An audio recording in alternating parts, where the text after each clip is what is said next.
Education department पर। Education ministry आपको मिली, वो डिपार्टमेंट आपको मिला, बहुत दायित्व वाला है, क्योंकि शिक्षा की लौ से ही आप प्रदेश को, देश को या युवाओं को रोशनी दिखाकर रास्ता दिखा सकते हो। एजुकेशन पॉलिसी को लेकर सवाल उठते हैं, साथ में अभी आपके ही जिले में बहुत सारे फर्जी स्कूल भी पाए गए। इस बार जो रिजल्ट आया 12वीं का, उसको लेकर विपक्ष ने सवाल उठाया कि 18 स्कूलों में कोई भी बच्चा पास नहीं हुआ। 2-3 बातें आपने ऐसी कही हैं कि जो बताने योग्य है। पहली बार इस प्रदेश में विपक्ष के इतने सवाल जवाब के बाद हमारे सरकारी स्कूल का रिजल्ट प्राइवेट स्कूल के रिजल्ट से भी ज्यादा अच्छा रहा, ये कहूंगा मैं।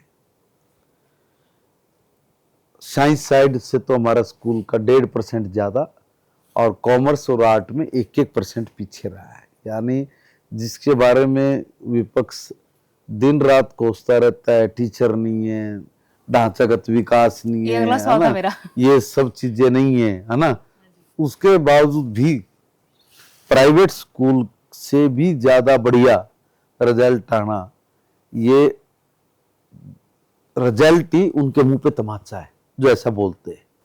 लेकिन तो बहुत सुर्खियां बनी, नेशनल हेडलाइंस बनी। दूसरा क्या है कि भाई इन्होंने कहा कि 18 स्कूलों में एक भी बच्चा पास नहीं हुआ। देखिए, ये पता नहीं कहां से रिजल्ट निकाल के लेके आ जाते हैं।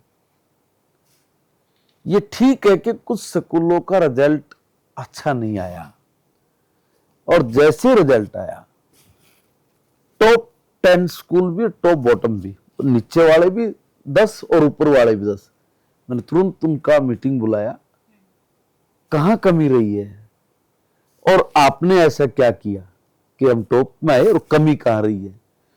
दोनों के बीच में बड़ा लंबा डिस्कशन चला, कुछ चीजें समझ में आई, जो रिजल्ट सामने है अब उसको हम लोग दुरुस्त कैसे करें, उसको कैसे ठीक करें, और जो बेहतर है उसको और कैसे ज्यादा गुणवत्तापूर्ण एजुकेशन दे कि ताकि सब और ज्यादा हर रोज बढ़िया रिजल्ट निकले, अच्छा निकले, वही रोड मैप समझना चाहती थी। हो। हरियाणा हर चीज में अव्वल रहा है, अव्वल है। एजुकेशन में कहीं ना कहीं मार खाते हैं। हमारे पास डिग्रियां तो होती हैं, लेकिन वो क्वालिटी एजुकेशन हमारे पास नहीं है। उसके लिए आपके पास कोई रोड मैप है? ये रही बात रिजल्ट में इतने बच्चे पास, वो मैंने पूरी डिटेल निकाली कि जो 18 स्कूल हैं उनमें सिर्फ एक स्कूल में 13 बच्चे थे, बाकी किसी में 1 या 2 बच्चा था। असल बात ये थी, वो सुर्खियां बनी वो अलग बात है, लेकिन एक रोड मैप क्या है? अभी पहले हम सुनते थे कि इतने नए स्कूल अपग्रेड हो गए हैं, इतने नए स्कूल बन रहे हैं, नींव पत्थर रखा जा रहा है। आज हम ये खबरें सुनते हैं, ये फैसले सुनते हैं कि इतने स्कूल मर्ज किए जा रहे हैं। हमारी एजुकेशन कहां जा रही है? सब कुछ निजीकरण की तरफ क्यों धकेला जा रहा है? एक भी स्कूल का निजीकरण नहीं हुआ। नहीं, उनका नहीं, मर्ज हुए, लेकिन प्राइवेट दुकानें खूब खुल गई हैं। मर्ज कहां हुए? देखो, मैं वही कह रहा हूं, बहुत सारी चीजें गलत कोई बोल देता, हम लोग उस पर विश्वास कर लेते हैं। मैं शिक्षा मंत्री जिस दिन बना, मैंने बैठते ही बहुत सारी चीजों को बहुत बारीकी से समझा और बहुत स्कूलों में गया, और स्कूलों में जाके जब मैंने टीचर्स से कहा कि आपके स्कूल का रिजल्ट, इसको फोकस करो, आप कल्पना करेंगे इतना कोऑपरेट किया हम लोगों ने कि प्राइवेट के बराबर आया, और टीचर्स ने खुद खुश होकर कहा कि सर चिंता मत करिए, हम लोग अब देखना क्या होगा, और दिखाया उन्होंने क्या हुआ। एक बात। दूसरी बात ये कि अगर आपका एजुकेशन स्ट्रक्चर ही ऐसा आप लोगों ने बना के दिया हो कि जिसमें से कुछ ना निकले आउटपुट, तो ये पूर्व शिक्षा मंत्री भी आरोप लगा रहे थे किताबें नहीं पहुंचती। किताबों की खबरें तो हम भी पढ़ते थे, पहले भी नहीं पहुंचती थी। अब मैं वही कर रहा हूं, देखिए आपको जो शिक्षा मिल रही है कितनी गुणवत्तापूर्ण मिल रही है, इस पे आपने को फोकस करना चाहिए था, नहीं हुआ। मगर माननीय प्रधानमंत्री नरेंद्र मोदी जी ने नई राष्ट्रीय शिक्षा नीति जो 2020 लागू की, उसमें ऐसा करिकुलम है, उसमें ऐसी व्यवस्था है कि बच्चे पढ़ने के बाद अपने पैरों पे खड़े हो जाए। अब इस नई राष्ट्रीय शिक्षा नीति को लागू करना, आज जब मैं यहां बैठा हूं, मैं कह रहा हूं हरियाणा हिंदुस्तान का पहला राज्य है जिसने अपने प्रदेश में राष्ट्रीय शिक्षा नीति 2020 को पूरी तरह से लागू कर दिया। अभी तो बदलाव की गुणवत्तापूर्ण एजुकेशन की बात तो अब शुरू होगी। अभी इतना ही नहीं है करने की दृष्टि से। जैसे पहले हमारे यहाँ डाइट थे, डाइट में टीचर की ट्रेनिंग होती थी और जो टीचर है फिर उनकी वह प्रशिक्षण होता था कि भाई हर साल जो शिक्षा में पढ़ने पढ़ाने में जो बदलाव आते हैं तो वो उसके साथ मिलके चल सके। तब उसके लिए आईटेप बनाया नई शिक्षा नीति में। अब इसमें आईटेप में जाना था, सब प्रदेशों को अप्लाई करना था।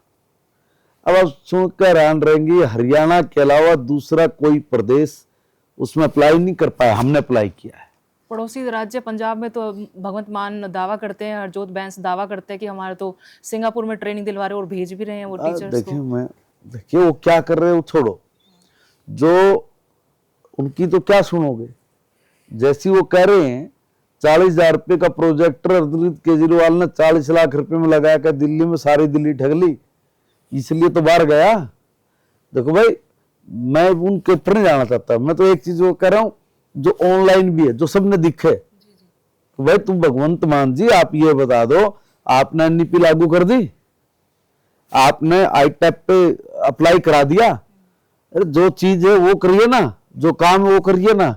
हम कह रहे हम पहले राज्य हैं कि हमने 10 मई 15 मई तक को नोटिफिकेशन हुआ है और 27 मई तक अप्लाई करना था। एक पूरे देश में हरियाणा ऐसा प्रदेश है जिसने इसको अप्लाई किया।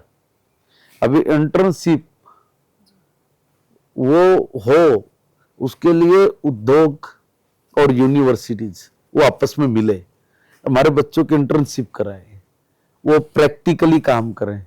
इसको लेके अभी फरीदाबाद में मैंने तमाम प्रदेश के बड़े बड़े उद्योगपतियों को और सब यूनिवर्सिटीज के वाइस चांसलर को और कुछ स्कूलों के प्रिंसिपल्स को, ऐसे लोगों को बुला के मैंने अभी जेसी बोस यूनिवर्सिटी में YMCA में हमने अभी एक दिन की पूरा दिन की कार्यशाला की। हम लोग बहुत तेजी से बढ़ रहे हैं। वो रोड मैप ही मैं समझना चाहती थी अब आपसे। वो रोड मैप हमने जो तैयार किया उसमें इंटर्नशिप मैथ में, हिस्ट्री में, गृह विज्ञान में, तो अलग अलग सब्जेक्ट में भी इंटर्नशिप हो ताकि हमारे बच्चे जो जिस सब्जेक्ट को लेके पढ़ रहे हैं उसको उसमें रोजगार नजर आए, उसमें वो आगे बढ़े। एक काम। दूसरा, ये तो हायर के लिए हो गया, उसमें और भी बहुत सारी योजनाएं हैं, उस पर हम लोग चल रहे हैं और उसके लिए जिस भी रोड मैप की आवश्यकता है न्यू एजुकेशन पॉलिसी के तहत, वो हमने हरियाणा पहला राज्य बन रहा है कि हम लोग उसमें अपने काम को उसका विस्तार कर रहे हैं। अभी जैसे 9वीं 10वीं 11वीं 12वीं, इसके लिए हम लोग एक उद्यमिता का भी एक सिलेबस लेके आ रहे हैं। अब उसमें उद्यमिता में क्या है कि भाई 9वीं में 10वीं 11वीं 12वीं में, 12वीं का बच्चा पढ़ती क्या करेगा। अब उन्होंने लगा यार मैं क्या करूं, 12वीं के बाद बड़ी दिक्कत होगी। तो आज अगर हम लोग वो चैप्टर देंगे और उस चैप्टर को देने के बाद 3 महीने की उसकी इंटर्नशिप कराएंगे, 3 महीने 9वीं में, 3 महीने 10वीं 11वीं 12वीं, 3 महीने की, तो बालक जो पढ़ेगा उसको प्रैक्टिकली करेगा। जो प्रैक्टिकली करेगा तो बाहर निकल के उसने ये पता है कि मैं आने वाले दिनों में मुझे क्या करना है। वो किसी पर डिपेंड रहेगा, वो अपना पेट भरने की ताकत रखेगा और उसकी जो स्किल है वो इतनी परफेक्ट होगी कि वो अपने काम को अंजाम दे सकता है। उसका मनपसंद काम, वो जिसमें उसका हुनर है, स्किल जिसमें उसकी बढ़िया है, वो काम करेगा। अब हर उनको भी पता, आज के जवान को भी पता है, लड़के लड़कियों को सबको पता है कि भाई सब जगह सरकारी नौकरी नहीं हो सकती, उनकी तो एक सीमा है, मगर बाकी क्या करेंगे। तो इसलिए उसकी तरफ कभी किसी ने ध्यान नहीं दिया, हमारा उस तरफ ध्यान है और बहुत जल्दी हम लोग उस काम को भी करके और लागू कर देंगे। देखिए, हम हर फील्ड में जो भी एजुकेशन से जुड़ा, अब देखो एडमिशंस की प्रॉब्लम आती थी, हमारे बच्चे ठगे जाते थे, अब आप कहीं कैसे क्या बात कर रहे हो? जब एडमिशन होते थे तो सर्वर डाउन हो गया जी। क्यों हो गया भाई सर्वर डाउन? 3 जून से एडमिशन खुलेंगे, क्यों खुलेंगे 3 जून से? पहले क्यों नहीं खुल सकते? जैसे +2 का रिजल्ट अगले दिन हमने ओपन कर दिया, तो बटन एक भी दबा, एक तरह कहा से कि भाई scam ही आप था। ऑनलाइन करो। बच्चों को मजबूर कर रहे हो आपके कहीं और जाके एडमिशन ले। हमारी सीट क्यों खाली रहे? मैंने कहा भाई हम लोगों ने इतना बड़ा स्ट्रक्चर खड़ा किया हुआ है, इतनी फैसिलिटीज है, बच्चा हमारे यहाँ आके राजी है, वो क्यों भाग रहा है प्राइवेट की तरफ? कोई कोर्सेज है तो लेकिन आज विपक्ष हमारे के पास लोग ये भी जितने कह रहे हैं कोर्सेज आज हमारे पास जितने कोर्सेज हैं, हर कोर्सेज के लिए हमारे पास पूरी व्यवस्था है। और इतना ही नहीं, हमने पहले दिन से ही एडमिशन के लिए रजिस्ट्रेशन शुरू कर दिया। अब कोई सर्वर डाउन नहीं है, और रजिस्ट्रेशन करने के बाद किसी को भी एडमिशन में कोई प्रॉब्लम नहीं आए, ये हमने पूरी व्यवस्था की है इस बार। अब विपक्ष तो कुछ भी कहेगा। विपक्ष ये भी कह रहा है कि टीचर तो है नहीं ना स्कूल में ना उनका कॉलेज क्या- में, उनका और पेपर लीक हो जाते, पेपर लीक गैंग बोलने लगे। आप बोलते थे भर्ती रोको गैंग है, वो कह रहे कि पेपर लीक गैंग है कोई बीजेपी बात में। नहीं, उनका देखे, वो बेचारे कुछ ना कुछ तो बोल लेंगे। देखो, एक बार पेपर लीक हुआ, दूसरी बार पेपर लीक हुआ, 2 बार पेपर लीक हुआ। असिस्टेंट प्रोफेसर की बात कर रहे हैं अभी वो, कि सील भी टूटी हुई थी, सीसीटीवी वहां काम नहीं कर रहे थे, जैमर काम नहीं कर रहे थे। वे पता नहीं क्या कुछ कहने लग जाएंगे। ये तो भाई हमने तो अपने ही सेक्रेटरीज को खुद दबोचा है, हमने खुद दबोचा है। अगर हमारी मंशा ठीक ना हो तो हम जो लोग गलत काम करते हैं उनको पकड़ के, प्रूफ के साथ पकड़ा, पकड़ के जेल में दिया है, पकड़ के अंदर दिया, ताकि सबको आंख हो। इनकी तरह नहीं है, सब चीजों में इतने भयंकर ग्रुप और गैंग थे जो सारे उल्टे पुल्टे काम करते थे। हमने तो इनके जो बोए बीज है ना, जो कांटे बने हुए थे, उनको साफ किया है। साफ करके एक बिल्कुल साफ सुथरा प्लेटफॉर्म दे रहे हैं कि भाई किसी को भी कोई दिक्कत नहीं आए। कोई बालक ये नहीं सोचा कि यार मेरे साथ या मेरे जीवन के साथ तो अन्याय होगा, ये नहीं सोचा वो। उसको बिल्कुल, देखो आज पहली बार हरियाणा में ये विश्वास होया है एक भाई हम पढ़ेंगे ना तुम्हारे को नौकरी मिलेगी। ऐसा टाइम आ गया था इनका तो कि भाई हर घर में कुर्ता पजामा टंगा था। क्यों? इसलिए कुर्ता पजामा टंगा कि भाई किए करेगा, पढ़ गए, होना तो सिफारिश है, और जिसकी सिफारिश है 22 रुपये हैं उसका बालक लग जाएगा। अरे यही काम हुआ कांग्रेस में भी और चौटाला राज में भी। जो इनके वर्कर थे, कुर्ता पजामा जिसके घर में था, जो इनकी रेलिया में आदमी बरागर जिस पर किए थे, वो बालक लग गया। आम गरीब का बालक कौन सा लग गया? कोई कांग्रेसी बताया दे। मारा राज आया, हमने कहा भाई बिना पर्ची बिना खर्चे कर हम देंगे, तो हमने दी है। 10 बाय 10 के कमरे रहने वाला बालक भी खुशी का ठिकाना नहीं उसकी। और कह रहा है कि यार गजब हो गया, हमने कभी सोचे तो सपने में नहीं सोचा था। और लोग हमारे को ये कहा करते कि गलत कह रहे हो था, हम तो इन्होंने नहीं आया करता, ये बिल्कुल बकवास है। मगर जब बच्चे पढ़े और वो लगे, उन बच्चों का बकवास नहीं है, बिल्कुल ठीक है। अब क्या हुआ, घर वालियां थी ना जो जी उन नेताओं की, उन्होंने कहा भागो था, तो हमने तो नाश कर दिया घर का। नुको ये कुर्ते पजामे टांग दो, उनके कुर्ते पजामे टंगवा दिए। और जितने भी नेताओं की रैली में उनके माला डालने में, स्वागत में जो पीछे खर्च करा करते ना, वो आज हमारे घर की महिलाएं अपने बच्चों को कोचिंग दे रही हैं, अच्छी जगह पढ़ा रखे हैं, उनका भविष्य तय करने का उन्होंने अपने हाथ में लिया। और नतीजा ये निकल रहा है कि आज हर जगह हरियाणा का बालक परफेक्ट है, अव्वल नंबर पे आने लग रहा है। चाहे खेल की बात कर लो, चाहे पढ़ाई की बात कर लो। आप एक बात बताओ, गरीब का बालक है जी, ये तो कह दे बिला जी प्राइवेट स्कूल बढ़िया है, हमने उसका रिजल्ट निकाल के दिखा दिया, प्राइवेट स्कूल से भी बढ़िया रिजल्ट मारा है। अब हमारा प्राइवेट स्कूल, तो मैं ये कर, जो प्राइवेट स्कूल में बढ़िया बढ़िया संस्थान है ना, उनके बच्चों का मुकाबला तो देख लो। प्राइवेट स्कूल वाले या जो बढ़िया संस्थान है, लाओ ना कौन सा लाएगा। अभी कल आया रिजल्ट, परसों भाई सुपर 100 हमारा एक कार्यक्रम चला, माननीय मनोहर लाल जी ने बड़े विजन के साथ चला। जो हमारा गरीब का बालक है ना, वो आगे बढ़े, उसको कोई दिक्कत नहीं आए, इसलिए सुपर 100 कार्यक्रम चलाया। उस सुपर 100 के कार्यक्रम में 72 बालक जेई का और उसका नीट का 72 बालक सिलेक्ट हो गए जी। किस संस्थान के हुए हैं? चलो सारे देश में किस संस्थान के हुए, चलो बताओ। और सरकारी स्कूल के बच्चे की बात कर रहा हूं जी मैं। जो तुम इतने बड़े बड़े जिन संस्थानों की बात कर रहे हैं, उसके किस संस्थान के 72 बच्चे आए हैं इसमें, और 24 बेटियां उसमें हमारी। अभी बुनियाद जैसे कार्यक्रम हमने शुरू कर रखे, जबरदस्त रिजल्ट निकल के आने लग रहे हैं। सरकारी स्कूल का बच्चा आज टॉपर बन गया भाई, देख लो ना, रिजल्ट निकल के टॉपर है। मैंने खुद बात की उन बच्चों से,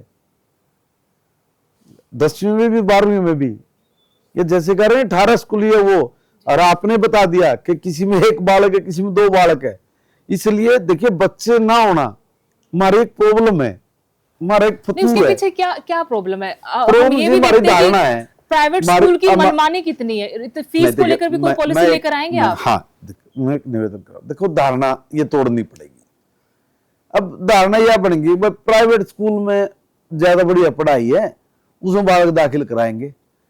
हमने ये धारणा तोड़ी, हमने कहा भाई प्राइवेट स्कूल में नहीं, सरकारी स्कूल में भी पढ़ा लो, आपके बच्चे वहां ज्यादा बढ़िया पढ़ेंगे। अब 1 बालक है, अब उसके 1500 रुपये तो आप ट्रांसपोर्ट फीस दोगे, 2000 रुपये उसकी, 3000 रुपये फीस दोगे। अब एक बच्चा 2500-3000 रुपये में पड़ गया, 2 बच्चे 6000 रुपये 8000 रुपये में पढ़ेंगे जी।